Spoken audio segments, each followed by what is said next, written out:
Halo and welcome back teman-teman netizen atau warganet yang saya hormati semuanya. Di konten terbaru hari ini sudah jelas dan pasti saya ingin memberikan analisa atau review dari pertandingan final Piala Dunia tahun 2026 antara Spanyol versus Argentina yang berakhir untuk kemenangan Spanyol dengan skor tipis 1-0 melalui babak extra time.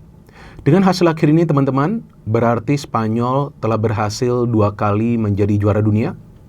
Sedangkan Argentina gagal menjadi juara dunia back to back alias 2 kali secara beruntun.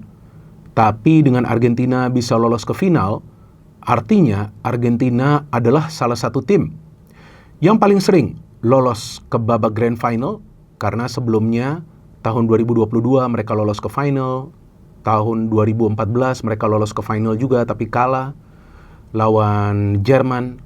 Tahun 1990 mereka juga masuk ke final tapi kalah melawan Jerman Barat. Tahun 86 mereka masuk ke final, menang atas Jerman Barat. Dan pada tahun 78 kan, pada saat mereka menjadi tuan rumah, mereka berhasil lolos ke final dan menjadi juara.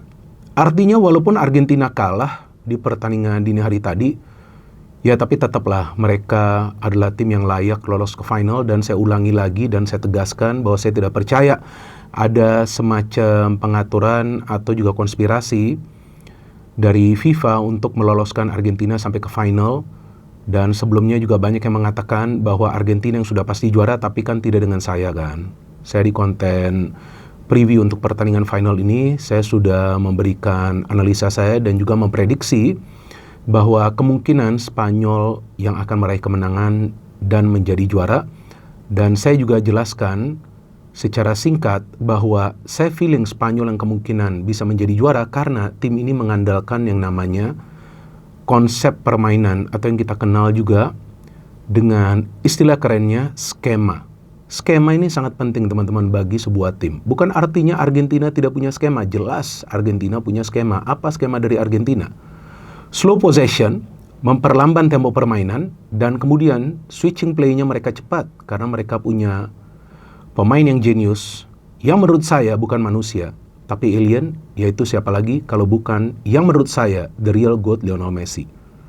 Tapi bedanya dengan Spanyol, bahwa Spanyol punya yang namanya konsep permainan yang telah dijalankan oleh para pemain mereka dengan pelatih mereka, Luis de la Fuente, sejak dia melatih tim nasional Spanyol di Olimpiade ya, timnas Spanyol U23. Jadi skuad Spanyol yang sekarang ini, mayoritas pemain-pemain yang bermain adalah pemain-pemain yang sebelumnya ditangani oleh Luis de la Fuente ketika Olimpiade tahun 2020 ya. Saat itu mereka lolos ke final tapi kalah dari Brazil. Jadi kekompakan mereka memang luar biasa. Dan seperti juga yang saya jelaskan di konten preview dengan prediksi bahwa pertandingan akan berjalan ketat. Dan feeling saya sih kemungkinan akan ada 3 gol ya, antara skornya 2-1 atau 1-2. Tapi ternyata skornya 1-0, itu pun di babak extra time. Artinya memang Argentina juga coba untuk bertahan dengan baik di tengah gempuran dari para pemain Spanyol. Dan memang saya juga sudah jelaskan bahwa di Spanyol itu tidak ada yang namanya superstar, tapi ya mereka mengandalkan game plan dari pelatihnya, dan pelatihnya ini kan pinter. Dan ternyata betul kan apa yang saya katakan di konten preview tersebut, bahwa pelatih ini punya yang namanya contingency plan atau rencana cadangan. Artinya dia akan bisa memasukkan pemain dari bangku cadangan untuk bisa mengubah cara bermain timnya dan memberikan solusi dalam urusan mencetak gol. Dan itu juga yang dilakukan oleh Luis de la Fuente ketika dia memainkan Ferran Torres. Dan ternyata Ferran Torres adalah pemain yang mencetak gol di pertandingan final ini ketika pertandingan sudah memasuki babak kedua extra time. Mungkin teman-teman mengira akan ada adu penalti, sama seperti saya kira adu penalti. Dan jika adu penalti, feeling saya kemungkinan Argentina yang akan menang. Kemungkinan ya, saya tidak katakan pasti, karena sepanjang jalannya pertandingan yang paling sibuk dari Argentina itu adalah kiper mereka kan, Emi Martinez. Bahkan Emi Martinez membuat rekor sebagai satu-satunya penjaga gawang yang melakukan sampai 11 penyelamatan di sebuah pertandingan final Piala Dunia. Dan rekor lainnya dibuat oleh tim Argentina yang merupakan tim pertama di final Piala Dunia yang selama 90 menit gagal menghasilkan 1 peluang pun. Jadi jangankan peluang on target atau peluang emas, tapi 1 percobaan ke gawang Spanyol pun tidak bisa mereka hasilkan sepanjang 90 menit. Dan satu-satunya peluang mereka yang berbahaya adalah ketika pertandingan sudah memasuki babak kedua extra time, yang saat itu kita tahu Spanyol sudah unggul, peluangnya kalau nggak salah dari Simeone yang melayang jauh ke langit. Jadi saya pikir ya memang layak Spanyol menjadi juara, karena selain juga mereka mendominasi jalannya pertandingan, para pemain mereka tuh mainnya tenang banget dan nggak perlu juga melakukan banyak pelanggaran. Argentina selain juga mereka gagal menciptakan shot on target, justru ada pemain mereka yang mendapatkan kartu merah, Enzo Fernandez, dan banyak juga kartu kuning bagi para pemain mereka. Memang tim ini mainnya super keras, tapi akhirnya di final kena juga kan mereka kan, dengan pemain mereka mendapatkan kartu merah. Tapi menurut saya nggak kena kartu merah pun Enzo, kemungkinan juga Argentina kalah karena mereka nggak bisa main di pertandingan final ini. Messi saja seperti menghilang. Memang dia main dari awal, tapi seperti menghilang karena ya walaupun dia nggak di man marking loh, tapi memang ruangnya dibatasi. Nah itu kunci permainan dari Spanyol, karena mereka pintar memproteksi bola dan menutup ruang di lini tengah sehingga mereka mendominasi jalannya pertandingan. Dan Spanyol juga membuat rekor sebagai tim pertama di sebuah pertandingan final Piala Dunia di era sepak bola modern ya. Jadi saya tidak bicara yang tahun 60-an atau 50-an atau 70-an, tapi di era sepak bola modern yang bisa menciptakan total 20 kali percobaan ke arah gawang tim lawan. Gila gak? Dan dari 20 kali percobaan ke arah gawang tim lawan, 12 diantaranya on target. Gila lo, benar-benar lo. Jadi sudah clear bahwa Spanyol ini layak menjadi juara. Gak ada lah aneh-aneh di pertandingan final ini. Cuma memang banyak yang mengeritik cara Argentina bermain dengan mengandalkan permainan bertahan. Tapi kalau menurut saya Argentina juga mau nyerang, tapi mereka ditutup di tengah. Gimana caranya mau menyerang? Dan ketika mereka main pakai umpan-umpan terobosan yang merupakan salah satu keahlian dari para pemain mereka, Unai Simon tuh kiper dari Spanyol tuh bisa cepat keluar dari gawangnya untuk mengantisipasi hal tersebut. Dan juga dari segi penghargaan kan Spanyol yang dapat semua ya. Rodri best player, kan saya katakan nih pemain ini underrated, tapi dia pemain kunci dari Spanyol, tenang banget dia di lini tengah. Dan apa yang Pep Guardiola katakan sebelumnya kan betul, ketika Rodri dikritik saat dia bermain bagi City musim lalu, dia mengatakan sabar, nih Rodri kan baru balik dari cedera, nanti lihat versi terbaiknya di Piala Dunia. Kelihatan versi terbaik. Unai Simon mendapatkan penghargaan sebagai kiper terbaik juga, dan kalau nggak salah pemain muda terbaik siapa ya? Pau Kubarsi ya kalau nggak salah ya, itu pemain dari Barcelona.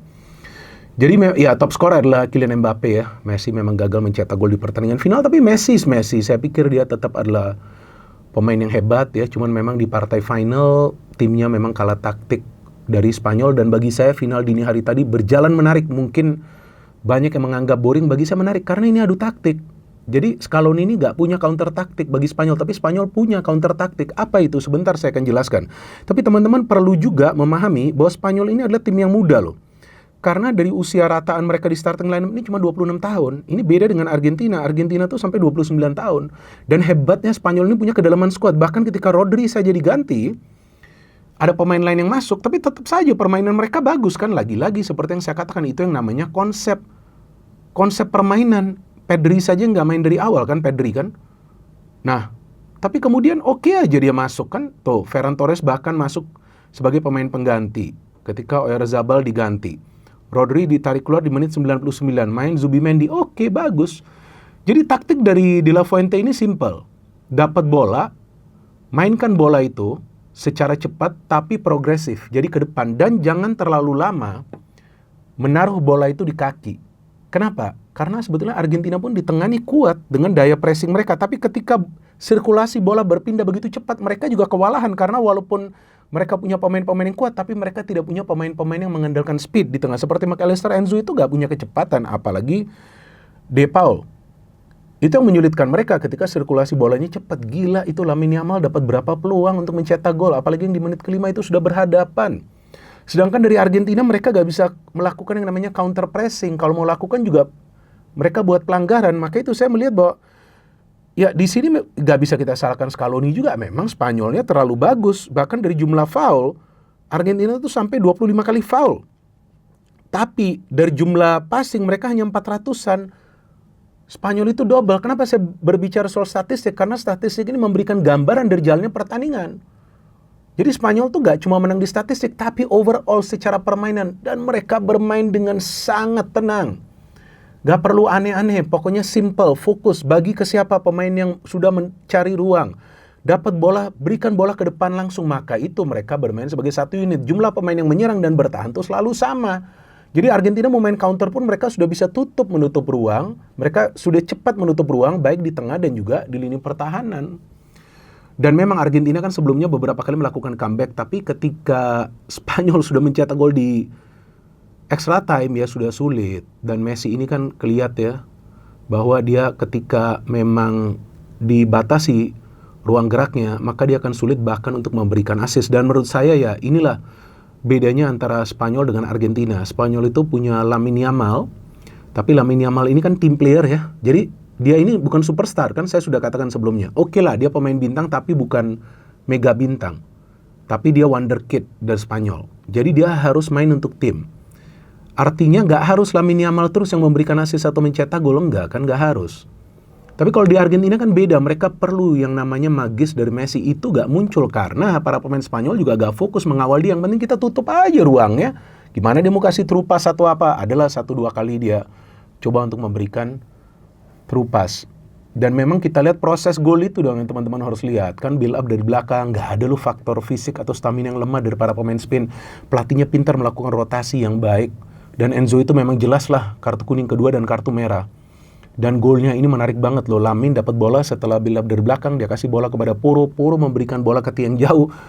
Nico memberikan backheader kepada Ferran Torres yang bisa mencetak gol. Sebelumnya tuh Torres juga sudah punya peluang tapi sayang di save oleh Emi Martinez. Argentina coba untuk memberikan pressure dan memang Spanyol harus pintar bertahan dan mereka lakukan itu dengan baik. Ada 2 peluang tapi cuma 1 yang berbahaya, itu dari Simeone. Saya juga nggak suka ya itu yang ada keributan setelah pertandingan tuh, yang ada pemain Argentina yang menyerang para pemain Spanyol. Kalau nggak salah Paredes itu nggak perlu juga ya. Itu menurut saya memalukan lah. Udah kalah aja lah. Apapun alasannya nggak boleh kan main tangan kan. Dan kalau nggak salah dia juga mendapatkan kartu merah kemudian. Jadi saya pikir ya Argentina sudah mainnya memang nggak sesuai ekspektasi dan secara taktik kalah. Udah itu main ribut-ribut begitu ya kan. Dan saya pikir Messi menangis ya karena memang ini adalah Piala Dunia yang terakhir ya. Feeling saya ini ada yang terakhir dan sebetulnya dia sudah berusaha keras sampai ke final, tapi memang gagal melawan tim yang memang jauh lebih baik daripada timnya dan memang layak menjadi juara. Dan hebatnya Spanyol satu-satunya tim loh yang hanya kebobolan 1 gol lawan Belgia kan, hanya kebobolan 1 gol, luar biasa. Jadi cara mereka bertahan adalah dengan bermain ball possession, dan satu-satunya tim yang bisa mencegah Spanyol meraih kemenangan dengan mencetak gol itu adalah Cape Verde. Ngeri ya tuh. Jadi Cape Verde juga perlu kita berikan penghargaan tuh, karena salah satunya tim yang tidak kalah melawan Spanyol. Jadi teman-teman, Piala Dunia 2026 sudah berakhir, dan saya pikir nanti kita tunggu 4 tahun lagi yang kemungkinan jumlah tim akan bertambah, yang menurut saya sebetulnya agak ideal kalau bertambah sampai 64, mungkin kita 2 bulan nonton Piala Dunia kelamaan. Terlalu lama, dan kalau terlalu banyak tim yang masuk, tim yang lemah ya, saya pikir nanti eksklusivitas dari Piala Dunia itu gak kelihatan. Tapi ya tentu itu adalah hak dari FIFA, karena kalau nggak salah itu nanti masuk berapa 100 tahun ya kalau nggak salah Piala Dunia ya, jadi centenary gitu ya. Tapi terserah lah. Namun kalau 64 menurut saya kebanyakan, ya kita tunggu nanti Piala Dunia selanjutnya. Tapi bagi saya Messi tetap the real GOAT, dan saya bingung juga kenapa ada banyak memes tentang Messi dari akun-akun yang diduga, oke, bukan saya katakan pasti, yang diduga adalah fanbase dari Cristiano Ronaldo. Gak perlu juga hal seperti itu, karena jelas Messi itu kalau di level dunia lebih unggul daripada Cristiano Ronaldo. Piala Eropa juga adalah turnamen yang penting, tapi Piala Dunia itu adalah hal yang berbeda. Jadi gak bisa disamakan juga antara Piala Eropa dengan Piala Dunia. Dan Messi sudah 3 kali membawa timnya lolos ke final, 1 kali juara. Jadi saya pikir gak perlu pembuktian juga. Bukan artinya saya membela Messi, tapi ada baiknya juga bahwa fans dari Cristiano Ronaldo juga menjaga etika. Ronaldo juga adalah pemain yang top, pemain yang hebat. Tapi ya kita harus fair bahwa Messi masih berada di atas, dan kita juga gak tahu nanti siapa yang mendapatkan Ballon d'Or. Bisa juga Messi, tapi kalau nominasi saya adalah untuk Rodri, best player di Piala Dunia kali ini. No hate, no politics, only football. Salam sepak bola.